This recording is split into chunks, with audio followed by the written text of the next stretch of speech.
Maayong adlaw sa tanan. So, gi-prepare na ko ang mga igsasagol sa paksiw. Along at sal, kulikot, naan siya luya, mga ahos,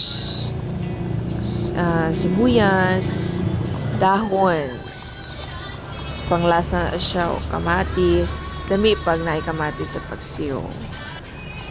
Bombay, so ako ipang slice ang mga lamas. So ang lamas mong good, pagdaghan, nindot ang pagdaghan kay para lami ang paksiw. So di-prepare na po na ako ang isda. Kaya ako na siya pong gi-slice. Aron nga actually kameraman duha sa kumbana. So ang gibuhat na ko. So isa lang kabuk isda. Ako siyang gi-slice. Kaya man duha. Napon ni dog. So, pularam na ng kaon. So, isa na siya kikananan. So, salamat sa Ginoo.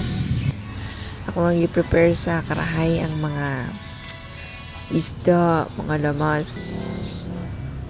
So, lami pud ganing halang-halang jutay ang imong paksiw.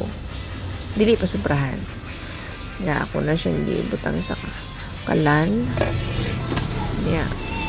Gipatluban. Wala na siya, gikuha na ko na siya sa karahay kay basig malata. So, mauna na siyang resulta. Salamat kaayo sa inyong pagtanaw. God bless. Amping.